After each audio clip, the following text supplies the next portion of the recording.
pemirsa, salam sehat untuk kita semua. Jumpa lagi bersama saya Indira dalam program Teras Negeri. Program Teras Negeri ini bisa Anda saksikan di kanal YouTube Tempo.co dan TV Tempo. Tamu saya hari ini adalah Gubernur Bengkulu, Rohidin Mersyah. Halo, apa kabar Bapak? Alhamdulillah sehat. Alhamdulillah sehat ya Pak. Selamat datang di Tempo Iya, Bapak. terima kasih. Terima kasih untuk waktu dan kesempatannya. Sebelum memulai ngobrol-ngobrolnya, saya akan membacakan profil singkat Gubernur Bengkulu, Rohidin Mersyah. Rohidin Mersyah lahir di mana? Bengkulu Selatan, 9 Januari 1970, adalah putra asli Bengkulu Selatan yang sekarang menjabat sebagai Gubernur Bengkulu 2 periode pada tahun 2018 hingga 2021 dan 2021 hingga 2024. Sebelumnya Rohidin Mersyah pernah menjabat sebagai Wakil Gubernur Bengkulu periode 2016 hingga 2017 dan Wakil Bupati Bengkulu Selatan periode 2010 hingga 2015. Alumni Fakultas Kedokteran UGM ini selalu meraih prestasi yang membanggakan dari juara umum hingga lulusan terbaik semasa kuliah. Rohidin memiliki keyakinan bahwa dengan pendidikan seseorang bisa merubah cara pandang dan berperilaku. Ia pun percaya bahwa dengan pendidikan derajat seseorang akan diangkat dan tentunya diikuti dengan perilaku yang baik. Di bawah kepemimpinan Rohidin pada tahun 2022, BI memproyeksikan pertumbuhan ekonomi Provinsi Bengkulu diperkirakan akan terus meningkat. Pertumbuhan bersumber dari konsumsi rumah tangga, konsumsi pemerintah, ekspor, dan investasi. Dari sisi lapangan usaha, dorongan pertumbuhan ekonomi akan bersumber dari sektor pertanian, kehutanan dan perikanan, serta dukungan dari sektor perdagangan besar dan eceran, maupun industri pengolahan. Capaian ini memberi kabar baik bahwa Provinsi Bengkulu telah pulih setelah dihantam pandemi sejak 2020 dan mengalami kontraksi cukup besar. Kerja keras Pemprov Bengkulu mengembalikan perekonomian ke jalur positif tentu menarik untuk dibahas. Program-program apa saja yang digelontorkan Gubernur Bengkulu Rohidin Mersyah sehingga terjadi pertumbuhan di berbagai lini? Langsung saja kita berbincang dengan Gubernur Bengkulu Bapak Rohidin Mersyah. Oke Bapak, selamat siang sekali lagi Bapak. Siang. Terima kasih untuk waktu dan kesempatannya telah hadir di Tempo. Oke, mungkin pertanyaan pertama Pak, tadi kita juga sudah membahas latar belakangnya.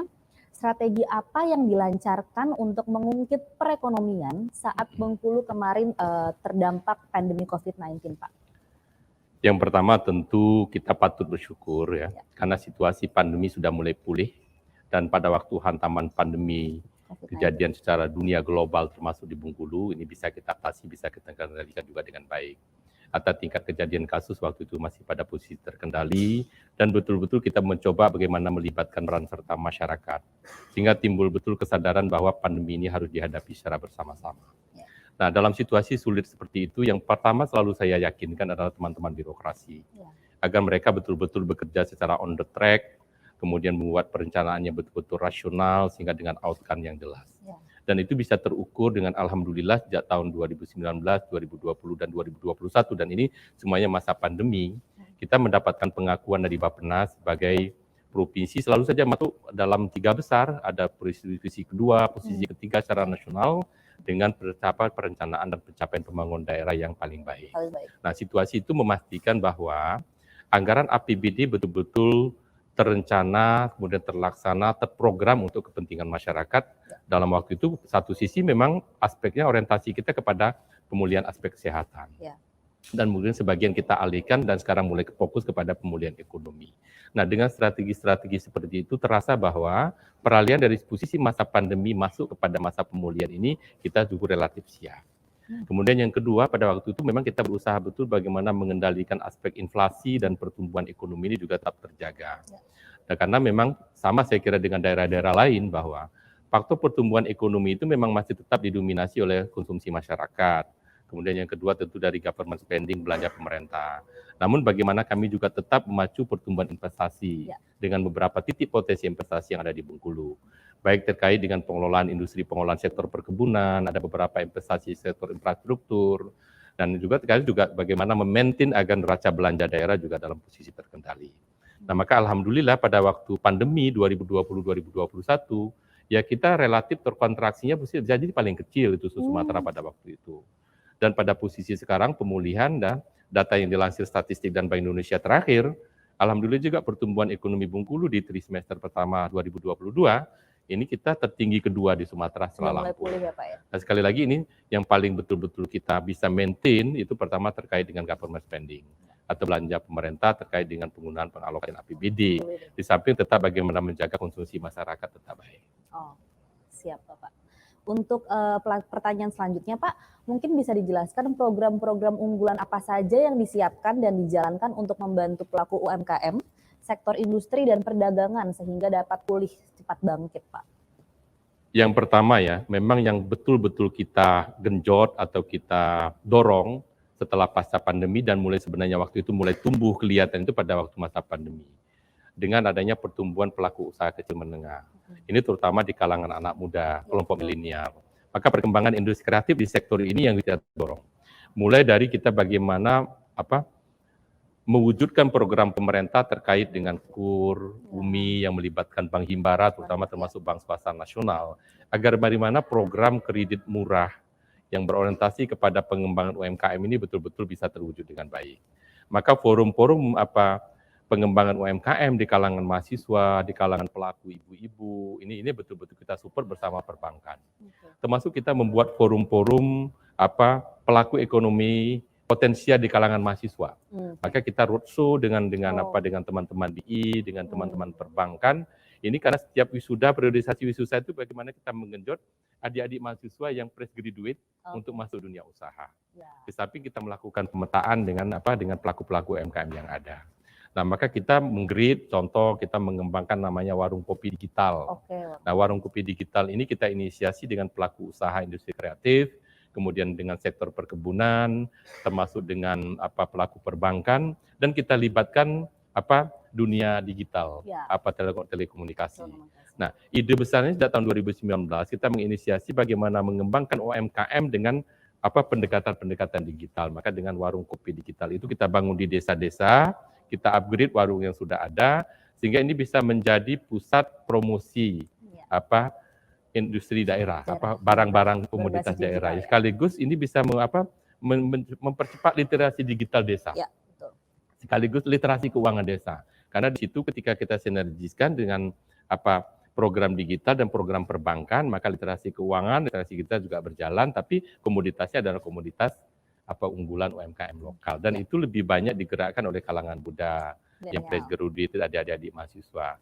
Nah, kemudian yang ketiga, kita bagaimana mendorong itu sektor usaha pengolahan dari sektor perkebunan itu karet, kopi, kemudian juga sawit yang ada di Bengkulu. Nah, sektor industri pengolahannya juga bagaimana kita kembangkan dengan baik di samping tadi mendorong pelaku-pelaku usaha kecil menengah. Nah, ini upaya-upaya yang kita lakukan di pasca pandemi itu bagaimana sekali lagi untuk bisa kembali membangkitkan sektor usaha itu. Kemudian yang ketiga kita mengembangkan sektor usaha pariwisata. Karena kita memang sejalan dengan kebijakan Bapak Presiden dan Kementerian Pariwisata Ekonomi Kreatif bahwa ketika kita mengembangkan sektor pariwisata ternyata multiplier efeknya itu memang besar sekali. Dan ini mulai kita kembangkan dengan membangun dan mendorong pengembangan desa wisata. Nah, alhamdulillah 2020, 2021 ya kita betul-betul kita lakukan pengembangan desa wisata secara menyeluruh, kemudian kita adakan lomba. Ya, diadakan lomba desa wisata tingkat kabupaten, tingkat provinsi, setelah kita apresiasi.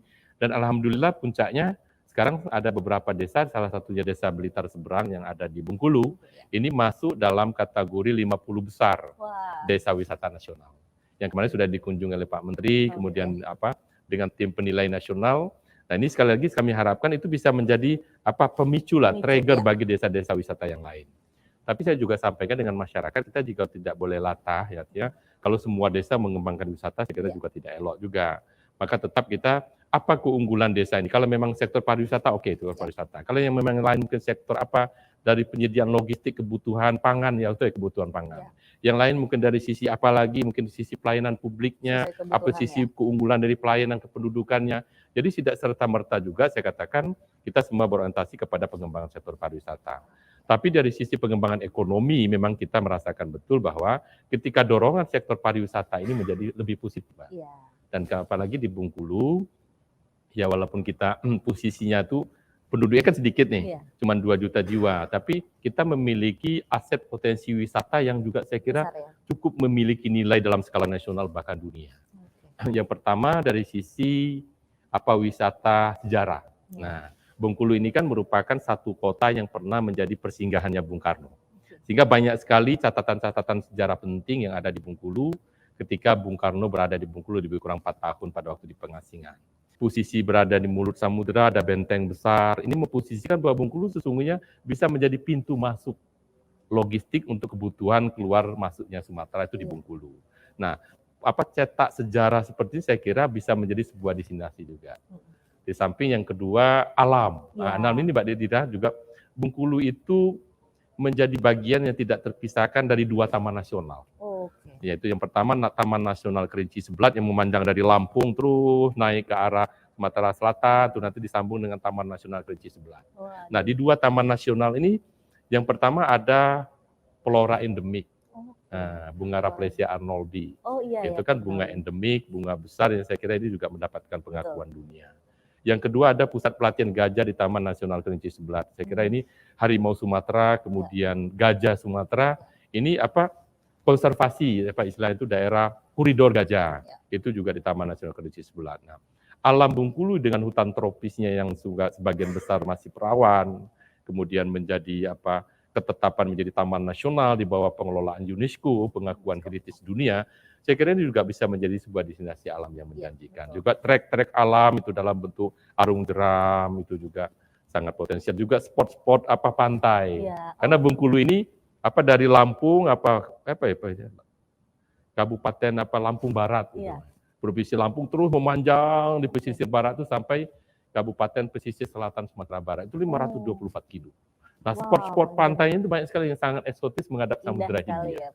Artinya dari sisi sejarah, kemudian dari sisi wisata alam, dan juga termasuk budaya dan kulinernya. Nah, ini memang memberikan keyakinan bagi saya sebagai pimpinan di daerah. Akhirnya kita buat beberapa kalender event wisata.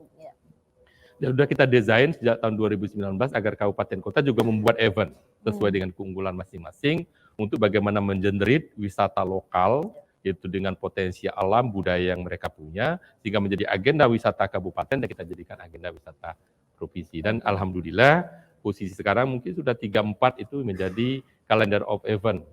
Ya, Wonderful Pesona Indonesia dari Kementerian Pariwisata. Nah, kira-kira desainnya seperti itu, Mbak. Jadi mulai dari kinerja birokrasi yang betul-betul kita lakukan perbaikan, yang ditunjukkan dengan pencapaian perencanaan yang baik, kemudian indikator-indikator makroekonominya juga semakin membaik. Kemudian yang kedua kita dorong pelaku-pelaku UMKM dengan keunggulan-keunggulan komoditas lokal dan pelaku-pelaku anak milenial yang melibatkan industri digital dan perbankan. Kemudian yang ketiga tadi kita mulai bagaimana mendorong sektor pariwisata. Dan yang keempat tentu kami membuat forum beberapa kali dengan Bank Indonesia termasuk dengan teman-teman media. Ini membuat forum investasi. Jadi forum investasi, nah alhamdulillah kita mulai dengan memberikan kemudahan, kepastian dari sisi investasi. Nah sudah 2-3 tahun ini juga alhamdulillah ini bisa di searching di media bahwa kita sistem perizinan di Bengkulu masuk saja 2-3 besar secara nasional. Ini sekarang sedang penilaian pada posisi masuk 8 besar daerah dengan perizinan investasi yang mudah, cepat, dan kemudian aman serta terjamin. Nah, akhirnya pertumbuhan investasi kita tahun 2018, 2019, 2020 itu trennya meningkatnya sangat signifikan, sangat besar sekali. Nah, pola-pola ini yang coba kami bangun terus dengan para pemangku kepentingan sehingga kita bisa memastikan bahwa pertumbuhan ekonomi Bengkulu bisa lebih baik. Pulih lagi ya. Baik Pak, selanjutnya kebijakan apa yang diberikan Pemprov Bengkulu untuk mengundang investor nih Pak masuk ke dalam Bengkulu? Pertama memang kerangka besarnya ya. Saya ingin memastikan bahwa dari sisi tata ruang wilayah. Jadi saya ingin betul-betul menjamin bahwa pemanfaatan ruang yang benar dan punya kepastian hukum. Artinya gini. Yang kawasan hutan, kawasan tambang, untuk kawasan tambak, kawasan pengemasan pariwisata, kawasan pemukiman, termasuk kawasan-kawasan potensial perkebunan. Ini yang sudah kami pastikan sangat jelas. Jadi dalam tata ruang betul-betul terakomodir kepentingan-kepentingan untuk pelaku investasi. Kemudian yang kedua dari sisi perizinan tadi. Saya pastikan Dinas Penanaman Modal dan Pelayanan Pasar satu pintu Bengkulu, ini betul-betul kita pendekatan ke digital, perizinan secara online, di mana orang pada waktu itu ingin investasi, maka hari itu juga, saat itu juga NIB bisa keluar. Oke. Dan kepastian pengurusan izin yang lain. Dan alhamdulillah sekali lagi nanti bisa Mbak Dira searching juga di media bagaimana kinerja Dinas Penanaman Modal dan Pelayanan Terpadu Satu Pintu kita ya selalu saja masuk dalam 3 besar 10 besar secara nasional. Saya ingin memastikan ketika potensi dipetakan dengan benar, terakomodir dalam tata ruang wilayah, kemudian diikuti dengan lembaga perizinan yang juga bisa dipertanggungjawabkan, baik dari sisi kecepatannya, kemudahannya, kemudian keamanannya. Tentu yang ketiga kami menyediakan peta data dan informasi investasi. Nah itu juga kami siapkan dalam bentuk hard dan soft copy dari potensi misalnya sektor perkebunan apa saja, sektor kelautan perikanan apa saja, sektor pariwisata apa saja, termasuk sektor industri pertambangan. Nah baru setelah itu kami sudah 2-3 kali juga sebenarnya melaksanakan pertemuan forum investasi. Nah sebenarnya nanti kalau memang bisa mendapatkan dukungan juga dengan Tempo, saya kira pasti, kita kerjasama. Misalnya kita bikin forum temu investasi untuk Bengkulu. Mungkin bisa kita adakan di Bengkulu atau bisa kita adakan di Jakarta. Setelah itu penutupnya saya ingin sampaikan bahwa ada beberapa variabel penentu yang membuat menurut saya daya saing investasi di Bengkulu itu baik. Yang pertama dari sisi perizinan tadi kita memberikan kemudahan. Yang kedua, ketersediaan sumber daya listrik. Bengkulu itu oversupply. Dari semua titik tersedia jaringan listrik yang sangat besar, apalagi di pusat-pusat perkotaan, kita punya pembangkit yang besar, sekarang justru kita sudah supply untuk kebutuhan wilayah Sumatera yang lain. Dan saya kira ini kan posisi penting bagi pengembangan investasi itu adalah sumber daya listrik. Kemudian keamanan wilayah. Saya kira Bengkulu termasuk provinsi yang aman. Ya secara Kamtibmas dengan dukungan Polda dan teman-teman dari TNI, kondusif keamanan ketertiban masyarakat sangat terjamin. Kemudian yang ketiga tentu ketersediaan tenaga kerja. Ya, tenaga kerja di Bengkulu juga cukup. Kemudian tadi dari sisi tidak bisa dipungkiri ya kan investasi Indonesia tetap magnetnya pelaku-pelaku dari Jakarta. Nah, ketika orang mau datang ke Bengkulu, jalur penerbangannya juga mudah, kemudian jarak tempuhnya tidak terlalu jauh, cuma sekitar 50 menit. Sumber daya listrik tersedia baik. Kemudian infrastruktur, konektivitas dari pusat kota ke semua wilayah Bengkulu itu relatif dengan mudah, saya kira dengan mudah untuk terjangkau. Nah, kemudian kita tersedia juga pelabuhan besar, apapun yang dihasilkan oleh di Bengkulu, dengan adanya pelabuhan Pulau Bayi ini bisa langsung connected ini. Hasil produk yang mau dibawa kemanapun saya kira termasuk ke benua lain, karena Pulau Bayi itu menghadap di Samudra Hindia. Jadi bisa langsung ke India, ke Afrika, termasuk itu bisa langsung melalui pelabuhan Bengkulu. Nah saya kira daya saing seperti ini saya kira memiliki keunggulan tersendiri bagi Bengkulu untuk bisa menjadi tujuan investasi. Di samping tadi, bahan-bahan baku, sumber daya industri pengolahan sektor perkebunan juga potensial. Betul Pak, betul sekali. Lalu Pak, bagaimana Pemprov melakukan pembenahan dan peningkatan kinerja di seluruh OPD? Program transformasi digital seperti apa saja yang dijalankan untuk mempermudah pelayanan, selain yang tadi sudah disampaikan sebelumnya Pak? Jadi sejalan dengan kebijakan Bapak Presiden, kemudian arahan Menteri Menpan RB terkait dengan reformasi birokrasi. Jadi saya ingin memastikan betul bahwa sinergitas garis merah itu jelas betul. Misalnya gini, dari RPJMD jadi RKPD, kemudian dari Renja SKPD, jadi nanti akhirnya kontrak kerja saya dengan pimpinan-pimpinan UPD kita jabarkan indikator-indikatornya sampai ke staffing apa yang harus mereka kerjakan. Nah, reformasi birokrasi seperti ini memastikan bahwa mereka bisa bekerja untuk bagaimana mengelola anggaran APBD itu dengan baik. Nah, dan hari ini kebetulan kita sedang dievaluasi SAKIP kita, Sistem Akuntabilitas Kinerja Internal Pemerintah, kinerja pemerintah oleh Kemenpan RB. Nah ini juga perubahan peningkatannya juga alhamdulillah. Itu mulai dari SPIP kita, APIP kita, kemudian keterbukaan informasi kita, itu semuanya sudah menunjukkan angka-angka yang positif. Nah di samping tadi kalau Mbak Dira tanyakan terkait dengan penggunaan digital, saya kira apalagi didorong dengan kejadian pandemi saya kira digitalisasi sudah menjadi keharusan dan kebutuhan kita dalam menjalankan roda pemerintahan. Maka sistem e-sakip kita buat, kemudian e-budgeting kita lakukan, kemudian e-lapor, kemudian e-samsat, itu yang untuk pembayaran pajak dan sebagainya. Itu sudah kita kerjakan. Nah, karena kita ingin memastikan bahwa pola-pola pelayanan publik ini benar-benar kita lakukan secara terbuka, kemudian dengan mudah, dan tentu untuk mengurangi menghilangkan bahkan segala macam bentuk kemungkinan bentuk-bentuk pungutan dan lain sebagainya. Betul, betul. Nah, sehingga dengan pendekatan digital ini sudah kita lakukan, termasuk di sektor pariwisata. Jadi bagaimana kita membuat website wisata, kemudian di pembayaran karcis di desa digital, bahkan dengan QRIS Udah dan QRIS, sebagainya. Kemudian bagaimana kita membuat pengembangan UMKM naik kelas dengan pendekatan digital. Jadi kita sudah tidak saja masuk di pengelolaan pemerintahan yang mulai berbasis digital, tapi juga masuk ke sektor pelaku usaha, kemudian sektor pariwisata, termasuk layanan-layanan publik. Oke Pak. Lalu khusus untuk sektor pariwisata, Pak, langkah apa saja yang dilaksanakan Pemprov dalam mempromosikannya? Yang pertama tetap saya berpikir kalau kita sebagai kepala daerah itu mendesain sesuatu itu kan harus fondasinya dulu. Jadi kita membuat rencana strategis pariwisata. Kemudian kita penetapan titik-titik spot destinasinya.